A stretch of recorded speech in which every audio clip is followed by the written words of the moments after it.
वापी के बलीठा स्थित आलोक इंडस्ट्री में लंबे समय से वेतन वृद्धि न होने और मजदूरों के शोषण के आरोपों को लेकर आज लगभग 290 से अधिक मजदूरों ने विधायक अनंत पटेल की अगुवाई में लेबर ऑफिस पर पहुंचकर आवेदन पत्र जमा कराया। मजदूरों ने चेतावनी दी है कि अगर 10 दिनों के भीतर समाधान नहीं मिला तो कंपनी के सामने 3 दिवसीय धरना प्रदर्शन किया जाएगा। वेतन, समय और काम के बोझ को लेकर गंभीर शिकायतें। वापी इंडस्ट्रियल एरिया की करीब 3,500 कंपनियों में स्थानीय मजदूरों के साथ शोषण की शिकायतें लगातार सामने आती रही हैं। मजदूरों का आरोप है कि लेबर अधिकारी को कई बार मौखिक व लिखित शिकायतें देने के बावजूद कोई कार्रवाई नहीं होती।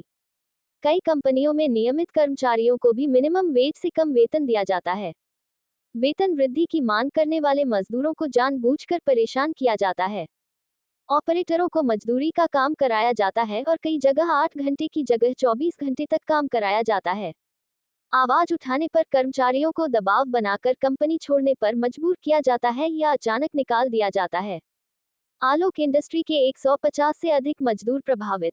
मजदूरों ने आरोप लगाया कि आलोक इंडस्ट्री में नियमित कर्मचारियों को भी न्यूनतम वेतन से कम भुगतान किया जा रहा है। 2022 में हुए वेतन वृद्धि के 7 महीने का वेतन 322 मजदूरों को अब तक नहीं मिला। 2023 से 2026 तक की वेतन वृद्धि भी अटकी हुई है। 37 यूनियन मजदूरों को मनमाने तरीके से नौकरी से निकाल दिया गया है। कई मजदूरों को बिना कारण एक विभाग से दूसरे विभाग में ट्रांसफर कर दिया जाता है। मजदूरों को उनके पद के अनुसार काम नहीं दिया जा रहा। इन सभी मांगों को लेकर आज लेबर ऑफिस पर 900 से अधिक मजदूर एकत्र हुए और उन्होंने विस्तृत आवेदन पत्र सौंपा। विधायक अनंत पटेल का बयान। अनंत पटेल ने कहा कि वापी में कई कंपनियों में स्थानीय मजदूरों पर अन्याय बढ़ रहा है। उन्होंने स्पष्ट किया, अगर 10 दिनों के भीतर समाधान नहीं मिला तो 290 से अधिक मजदूरों के साथ आलोक कंपनी के बाहर 3 दिवसीय धरना प्रदर्शन किया जाएगा। फोन આપણે કરીએ એટલે એનું નિવારણ આવી જતું હોય, પરંતુ જ્યારે આલોક કંપની અને ડ્રેનેજ વિભાગે પોતાના પ્રશ્નની વાત કરી ત્યારે ખરેખર એક ધારાસભ્ય તરીકે મને આશ્ચર્ય થયું કે આટલું બધું શોષણ કઈ રીતે કરી શકે।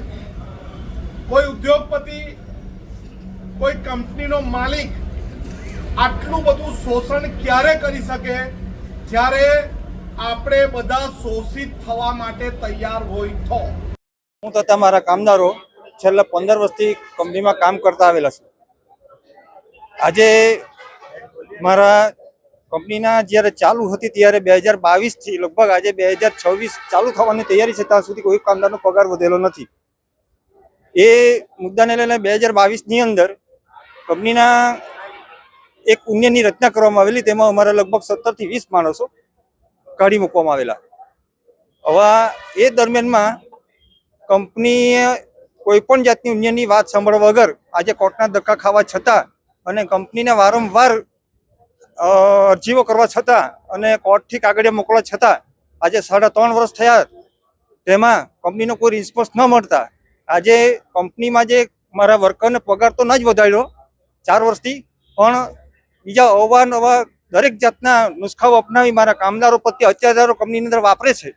તે સદંતર ખોટું થઈ રહેલું છે। કેવા પ્રકારના અત્યાચાર કરવામાં આવી રહ્યા? દરેક કામદારોને એક તો પહેલી વાત છે કે કંપની અંદર જાય તો કંપનીમાં કંઈ કામ સોંપે ને કદાચ કામદારને ઝાડુ મારવા કહે તો કામદાર કહે કે હું સાહેબ આમાંથી નહીં કામ થાય, તો કંપનીને જે લોકોના એચઓડી હોય તો એમ કહે છે કે હું તમને કાલથી નહીં આવવાનું તારે। દરેક કામદારો મારા 700 કામદારો જે સવારે શિફ્ટમાં જાય ને ત્યારે જ્યારે અંગ્રેજ લોકોની જેલમાં જતા હોય તેવું લાગે। કંપનીને અમે વારંવાર કીધું કે તમારાથી પગાર નહીં વધારો થાય, તમારા કામદારો ઉપર એક પ્લાનમાંથી બીજા પ્લાનમાં તમે ટ્રાન્સફર કરો। વારંવાર સવારથી 8 કલાક કે 12 કલાકની ડ્યુટીની અંદર અડધા કલાકે કલાક લઈ માણસને ટોર્ચર કરવામાં આવે। અમારી કંપનીમાં કોઈ પણ જાતના મેન્ટેનન્સ સિવાય કોઈ પણ પ્લાનમાં સેફટી આપવામાં આવતી નથી। જે સેફટીને લઈને પણ કોઈ કામદાર બૂટ કે શૂઝ પહેરવા વગર જાય તો એને પણ નોટિસો આપવામાં આવે છે। અને ઘણા બધા કામદારો આજે એક આર્થિક રીતે તો છે જ ટેન્શનમાં, ચિંતામાં, પણ કંપનીની અંદર જાય તો પણ એ ટેન્શનમાં જ નોકરી કરીને આવે। કેટલા કામદારો છે આલોકમાં 900 માણસો છે સર। આપી જીઆઈડીસીના કામદારોના પ્રશ્ન મુદ્દે આજે અમે લેબર ઓફિસરને આવેદનપત્ર અને મુલાકાત કરવા માટે આવ્યા।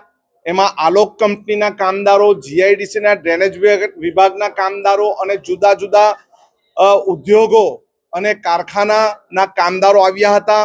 મુખ્ય માંગણી એ જ હતી કે વર્ષોથી અમે કામ કરીએ છીએ, અમારો પગાર વધારો થતો નથી. વર્ષોથી અમે કામ કરીએ અને કંપનીમાં હોનારત થાય તો અમને કોઈ પણ જાતનું વળતર મળતું નથી. વર્ષોથી અમે કામ કરીએ છીએ ત્યારે આઉટસોર્સિંગ વાળા નવા પરપ્રાંતિયો બીજા વિસ્તારમાંથી આવે છે, એમનો પગાર વધારે મળે છે. અમને કાયમી પણ કરવામાં આવતા નથી ને અમારું શોષણ થાય છે. એ મુદ્દે અમે અહીંના અધિકારીને આવેદનપત્ર આપ્યું છે. જો 7 દિવસમાં અમારા પ્રશ્નનું સોલ્યુશન નહીં થાય તો અમે કોઈ પણ એક કંપનીની બહાર બેસીને ધરણા પ્રદર્શન કરીશું. એ આલોક કંપની હોય કે બીજી કોઈ પણ કંપની હોય, અમે એની બહાર ધરણા પ્રદર્શન કામદારો સાથે કરશું ને કંપનીને 2-3 દિવસ બંધ પણ કરાવશું. ખાસ કરીને કેવા પ્રકારનું શોષણ કરવામાં આવે છે અને કેવા મુદ્દા સામે આવે છે? શોષણ અલગ અલગ પ્રકારનું કરવામાં આવે છે. જેવી રીતે કોઈ પણ અવાજ ઉઠાવે, પગારનો વધારાની માંગણી કરે તો એને પોતા કચરા સાફ કરવા માટે મોકલી આપે.